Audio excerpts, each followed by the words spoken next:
Ababbi Bokedwa eggaba babiri omu n'asirira muvu n'ekyo ekigenda mu maaso mu bitundu by'eggwanga. Kati obutambi buno nnyinza obutabukuterawo bulungi nnyo olw'ensonga nti bwitu bw'oyinza obutabukkiriza birimu omusaayi n'ebiwundu, naye ababbi ky'obamanya olunaku lwaleero mu mawulire ge tulinawo Bokedwa bubi nnyo eggaba. Ayagala nsaba nno subscribinga amannya Bambi Hands. Kakati mu mawulire amalala ge nkuleetedde emboozi eyeewuunyisa. Abasirikale okuli ne Namagye beenyigidde mu kubba civilian ono nga bamutaddeko omudumu gw'emmundu. Emboozi eno yeewuunyisa ne bino ebintu bwe biri mu ggwanga erya Uganda. Omukulu ayitibwa Musana yakwatiddwa olunaku lwaleero n'omujaasi ate ono ng'ali related ku barracks y'ebbombo. Bano nno nga kigambibwa nti beenyigira mu kubba businessman ayitibwa Robert Seguya. Ono bamuteekako emmundu ne bamuforcinga okuwithdrawinga miliyoni 370 gye mitwalo nga 10 ejja dola okuva mu banka. Kakati Osi owakapaapaali poliisi Mulago mu Kampala naye yakwatiddwa ku nsonga ezo. Byonna biri mu ggwanga lino nnyaffe Uganda. Be abakulu bolaba nga bano bagambye nti ffe ssebo tetugenda kufiira bwavu bya security, ate nga tulina gwe tumanyi Robert Seguya alinamu ensimbi. Ono ne bamutanza ne bamugamba nti ssebo zijjeeyo ssente. Subscribe nga tukyeyongerayo. Awo we tuvaawo ne nkutwala mu mboozi endala. Eno nno ya owa minisita eyali ow'ensonga z'Ekaramoja yakoze atya.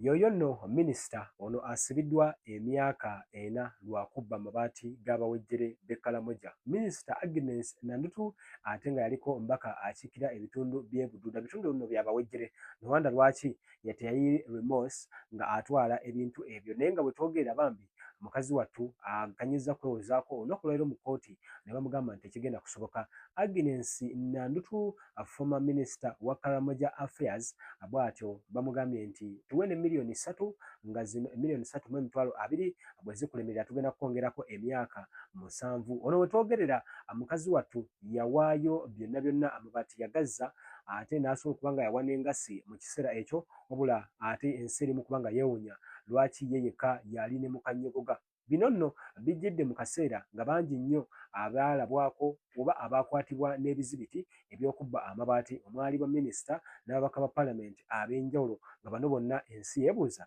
bano ate lwaki ebyabwe gyabajjira. Bano nno omukulembeze w'eggwanga lino Yoweri Kaguta Museveni bano bambi bo yabasonyiwa n'agamba nti mwe mbasonyiye mutambuze ensonga. Kakati kuno nno nga ye Agnes Nandutu alabika nga ye Jesus Christ w'omulembe guno 2026 bw'atyo ye ate teyafuna eyo mbeera bw'atyo n'asalawo kubanga ye wakubeerayo emyaka 4. Akanyiza kwewozaako nga agamba ye maama ye taata naye omulamuzi sayagadde kubanga ensonga aziwulira era bw'atyo n'amuteekako embeera. Emboozi engenda gikuba mu maaso awo wabula kansooke nzigyewo n'eno esembayo.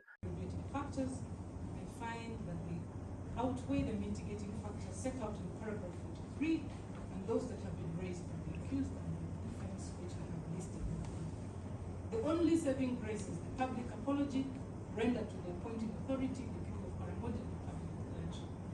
For the reasons above, I decline the request by counsel for the defense to impose a fine alone.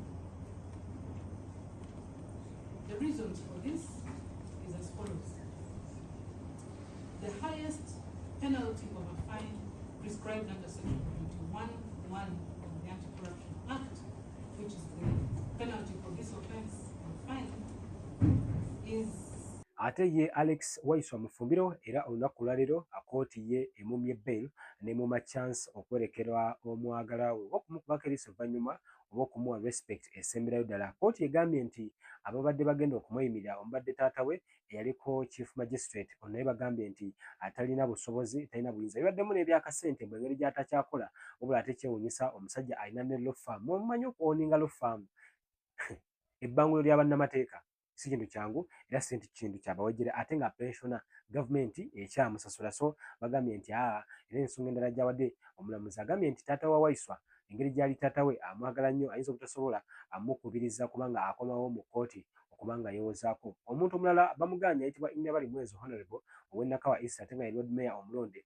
naye bagambye nti engeri gy'ali kyaliwe ayinza naye okulemerera omukonvinsinga okusobola okudda mu kkooti. Awo we tuli olunaku leero emboozi eyo nayo ebadde y'ennaku nnyo ate okuva mu bitundu ate bw'oliawo ne mu nkambi eya National Unity Platform ate nga bwe kitambula sides ze. Bwe tubadde musajja mukulu myaka 50 Gilbert tumwebaze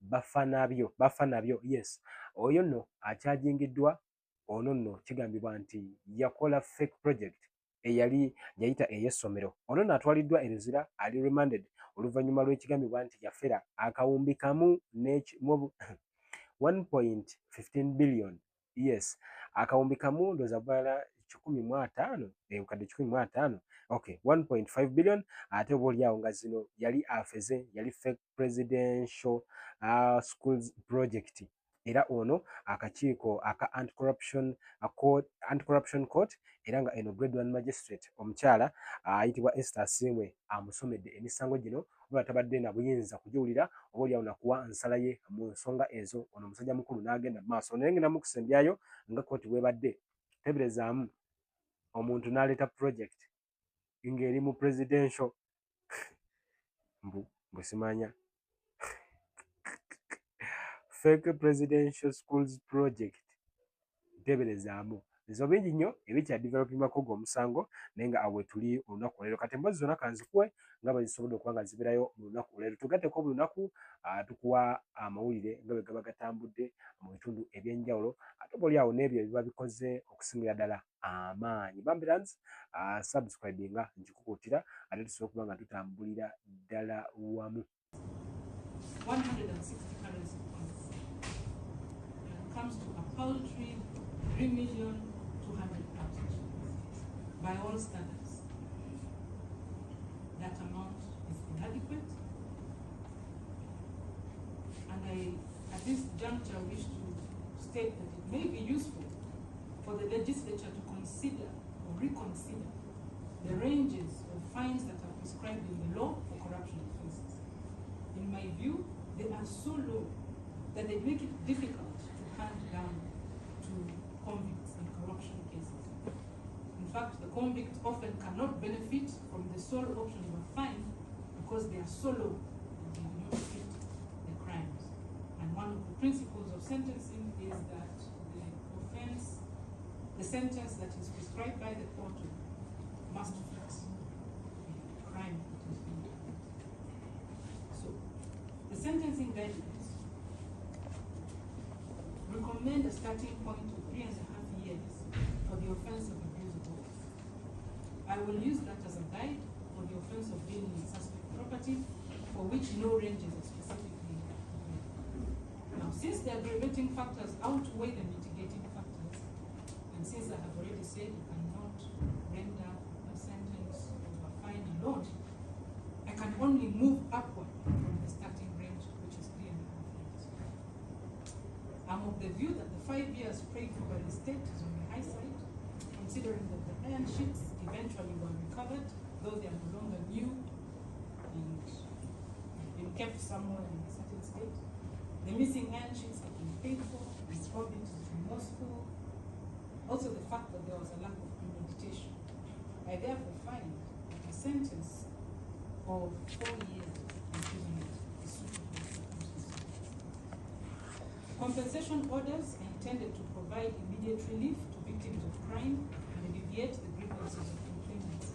In light of what I have stated about the recovery of the iron sheets, I decline counsel for the state's application for me to order a compensation order. I also wish to state that a compensation order ought to be based on clear evidence for the loss that has been suffered.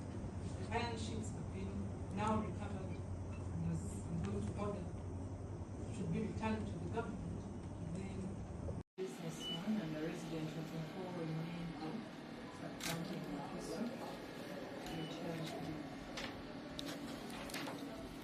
5 counts. One is obtaining money by false pretenses.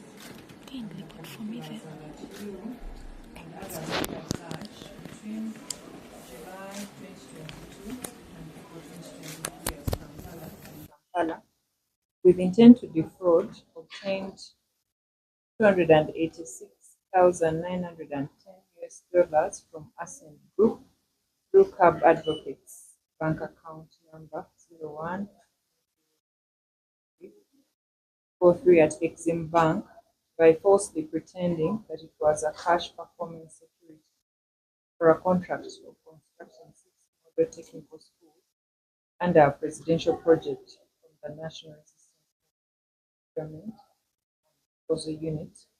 Whereas not. We're not going to take plea because I don't have the account for, so I'm going to just 1. 2 is obtaining money by false pretenses.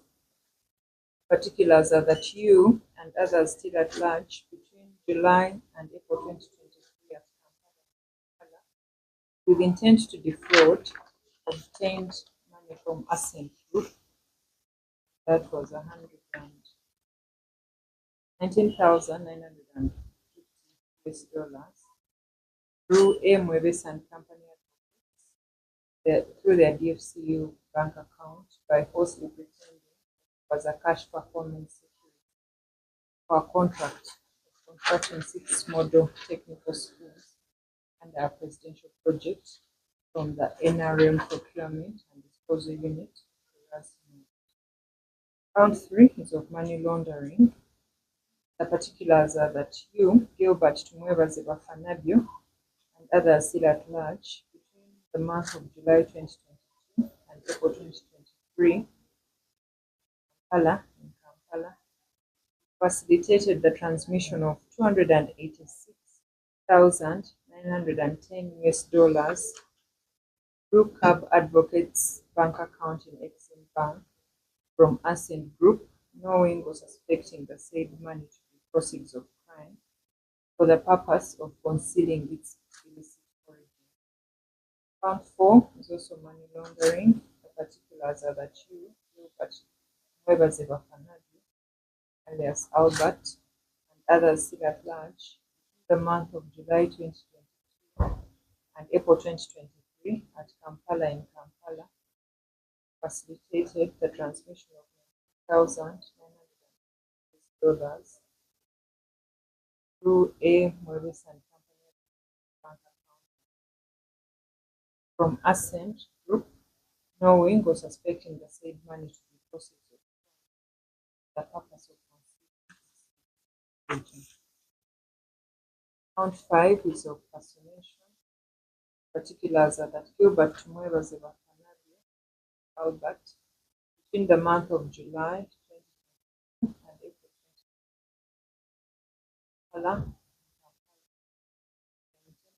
brought $240,000 from Sohail Imtiaz Khan of Ascend Group, falsely represented yourself as Albert, the manager, Skylink International, whereas not. He is not taken for lack of jurisdiction.